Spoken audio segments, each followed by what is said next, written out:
So here I go with all the ingredients.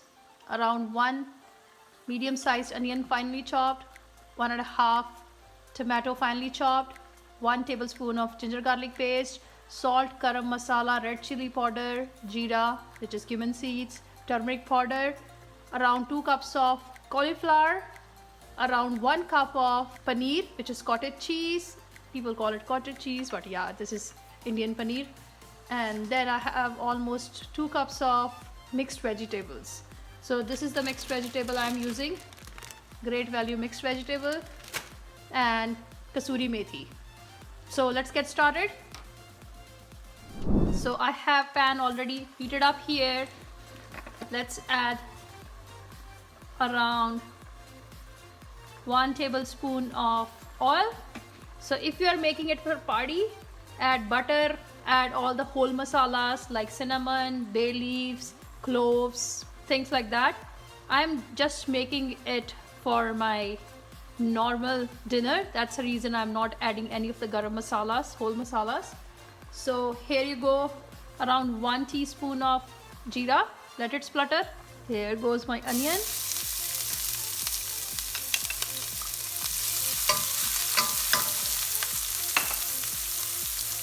Here goes my ginger garlic paste.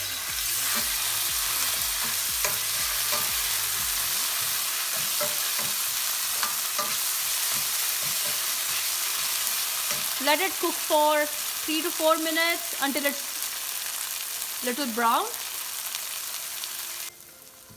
Onion and ginger garlic paste is almost done. Here goes my tomatoes. Let tomato cook for another 5 minutes or so. In the meanwhile, we will add our masala.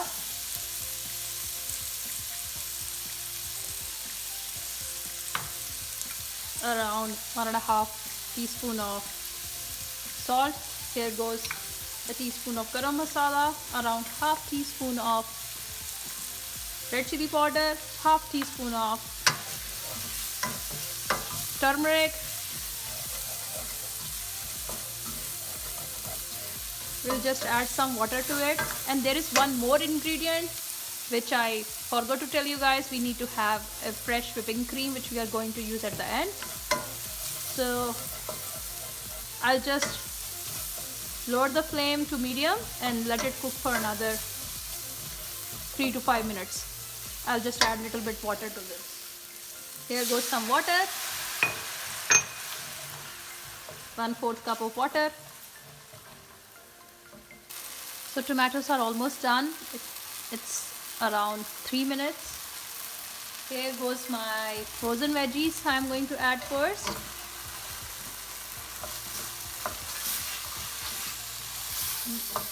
We don't need a lot of cooking time in this recipe. That's the beauty of this recipe, where we are not going to cook it a lot.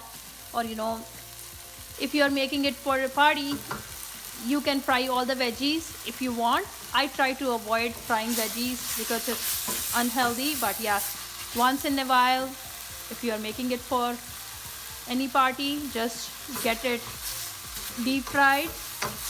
And then I'm going to add my cauliflower florets.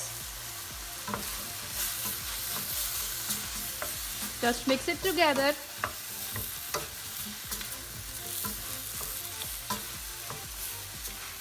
I'm going to cover this with a lid and let it cook for another 5 to 6 minutes, but I will check in between. As my veggies are cooking, let's fry. I'm not deep frying, I'm just shallow frying paneer. So if you want, you can skip this too, but as I'm using homemade paneer, I like to have this little bit shallow fried. So I have added a tablespoon of oil in here. And we will just put our paneer florets. I know oil is not hot yet, and I don't want it to be hot, otherwise my paneer will splutter. So I'm just going to add paneer slowly. So look at this, how beautiful it looks. So I just turned the sides. So in the meanwhile, let's look at the veggies too, if that are cooked or not. It's almost, I would say, 5 to 7 minutes now. So I did not add any water, just to make sure. I did not told you earlier, we don't need to add water because we added in our frozen veggies, we have some water, and tomatoes also will lose some water, our masala. So I'm just cooking this on medium flame. I'll cook it for another 5 minutes, and in the meanwhile my paneer would be done too. So only thing which is good about this recipe is when you don't feel like cooking anything, just get frozen veggies, whatever you have. I used fresh cauliflower. If you have frozen cauliflower, use that. Use frozen vegetables. And if you want to skip paneer, skip it. If you're making it for normal use, just make it. It's very easy to make and it tastes really yummy too. So let it cook for another 5 minutes and we'll check in 5 minutes. So look at how beautiful paneer is looking. So time to take it out. So veggie is ready. It took almost 10 minutes, I would say. Don't worry if it looks like it stick to the bottom, but it's fine. And now goes my favorite ingredient of this recipe, around half cup of cream. Just mix it well. Some kasuri methi.